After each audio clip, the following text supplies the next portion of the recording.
ನಮಸ್ಕಾರ, ಶುಭೋದಯ ಪ್ರೀತಿಯ ವೀಕ್ಷಕರೆಲ್ಲರಿಗೂ ಸಂಕಲ್ಪ ಸದಿ ಕಾರ್ಯಕ್ರಮಕ್ಕೆ ಆತ್ಮೀಯ ಪ್ರೀತಿಯ ಸ್ವಾಗತ ಹೇಳ್ತಾ ಇರೋದು ನಾನು Anusha. So first time channel ವೀಕ್ಷಿಸ್ತಿದ್ದೀರಾ ಅಂದರೆ ಇಲ್ಲಿ ನಮ್ಮ ಚಾನಲ್ನ ಸಬ್ಸ್ಕ್ರೈಬ್ ಮಾಡಿ, ನಮ್ಮ ವಿಡಿಯೋಸ್ನ ಲೈಕ್ ಮಾಡಿ.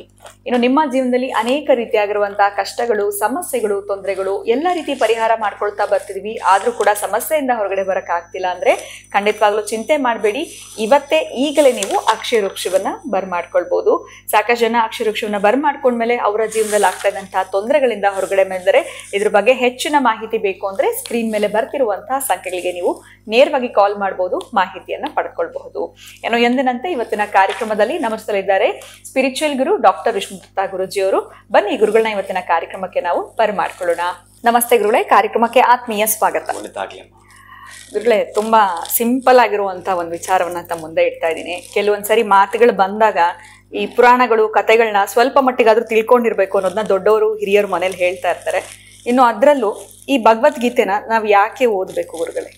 ಈ ಪ್ರಶ್ನೆಗೆ ಏನು ಉತ್ತರ ಕೊಡ್ತೀರಾ ಗುರುಗಳೇ? ಯಾಕೆ ಓದಬೇಕು, ಏನು ತಿಳ್ಕೊಳ್ಬೇಕು? ಈಗ ನಾವು ಬರೀ ಸ್ವಲ್ಪ ತಿಳ್ಕೊಂಡಿರ್ತೀವಿ ಕೆಲವೊಂದು ವಿಚಾರಗಳು, ಅಥವಾ ಇನ್ ಡೀಟೇಲ್ ಗೊತ್ತಿರೋದಿಲ್ಲ.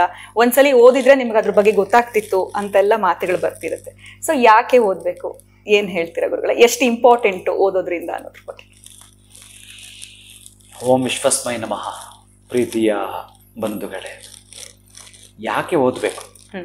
ನಮ್ಮ ಭಗವದ್ಗೀತೆ ಎಲ್ಲ ಗೊತ್ತಿರೋಂಥದ್ದೇ, ಆದರೆ ಯಾಕೆ ಓದಬೇಕು ಅನ್ನೋದು ಮಾತ್ರ ಒಂದು ಸಣ್ಣದಾಗಿ ನೀವು ಹೇಳಿದಾಗೆ, ಚಿಕ್ಕದಾಗಿ ಇದನ್ನು ಮಾತಾಡೋದಾದರೆ, ಇಲ್ಲಿ ಭಗವದ್ಗೀತೆ ಅಂತಂದಾಗ ಬಹಳಷ್ಟು ಆನಂದ ಕೊಡುವಂಥದ್ದು, ಬಹಳ ಖುಷಿ ಕೊಡುವಂಥದ್ದು.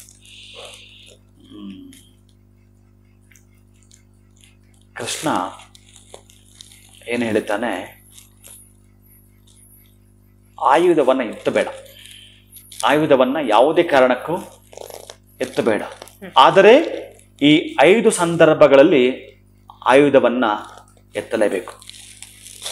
ಅಲ್ಲಿ ಆಯುಧ ಅನಿವಾರ್ಯ ಅಂತ ಹೇಳ್ತಾನೆ.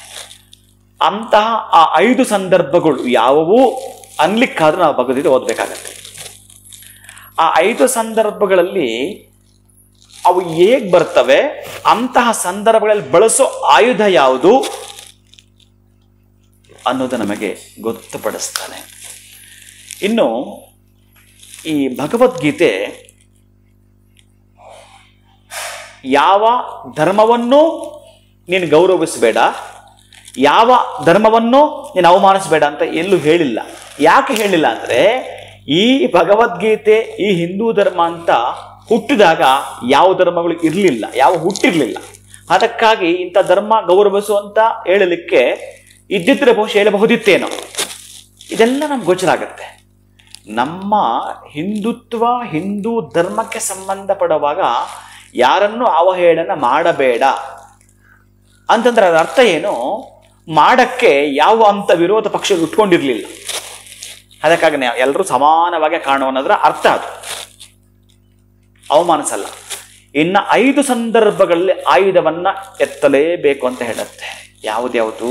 ಒಂದನೇದು ನಿನ್ನ ದೇಹ ರಕ್ಷಣೆಗೆ.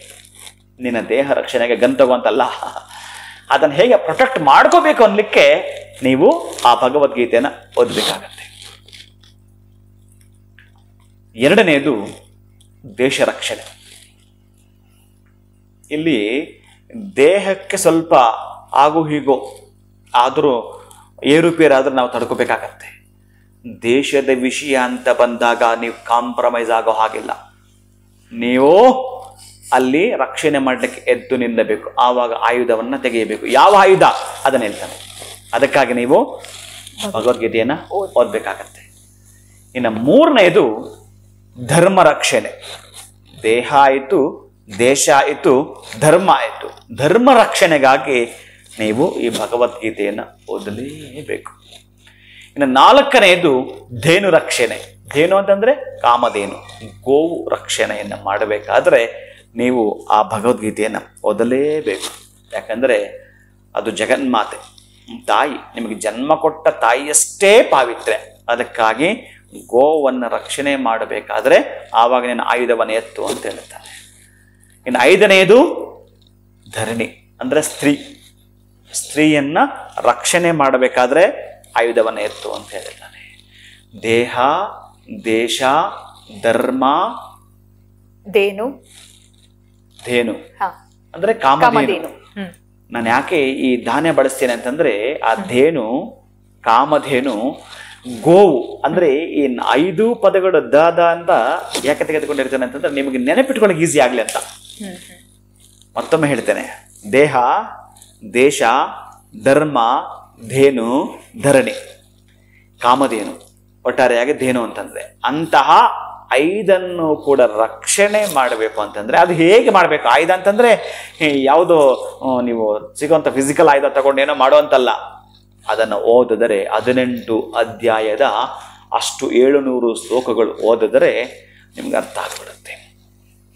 ಕರ್ಮ ಅಂದ್ರೆ ಏನು, ನಾವು ಮಾಡಬೇಕೋ ಬೇಡವೋ, ಓಂ ಪಾರ್ಥಾಯ ಪ್ರತಿಬೋಧಿತ ಅನ್ನೋದ್ರಿಂದ ಪ್ರಾರಂಭಿಸಿದರೆ ನಿಮಗೆ ಸಿಗ್ತಕ್ಕಂತಹದ್ದು ಪ್ರತಿ ಅಧ್ಯಾಯದಲ್ಲೂ ಅಲ್ಲಿ ಜ್ಞಾನಯೋಗ, ಕರ್ಮಯೋಗ ಏನೇನು ನಮಗೆ ತಿಳಿಸುತ್ತೆ ಅಂತಂದರೆ ಬಹುಶಃ ಒಂದು ನಿಮ್ಮ ಜೀವಮಾನದಲ್ಲಿ ನೀವು ಅನಿಷ್ಟಗಳ ಕಡೆ ವಾಲೋದೇ ಇಲ್ಲ, ನೀವು ಜೀವಮಾನದಲ್ಲಿ ಅಭಿವೃದ್ಧಿ ಆಗದೆ ಇರೋದೇ ಇಲ್ಲ, ಹಾಗೆಯೇ ತೀರುತ್ತೀರಿ. ನಿಮ್ಮ ಯಾರ್ಯಾರು ದೊಡ್ಡ ಮಟ್ಟಕ್ಕೆ ಬೆಳ್ಕೊಂಡು ಬಂದಿದ್ದಾರೋ ಅವರೆಲ್ಲರೂ ಇದನ್ನು ಪಾಲನೆ ಮಾಡಿಕೊಳ್ತಾ, ಬೋಧನೆ ಮಾಡಿಕೊಳ್ತಾ, ಸಾಧನೆ ಮಾಡಿಕೊಳ್ತಾ ಮುಂದುವರೆದಿದ್ದಾರೆ.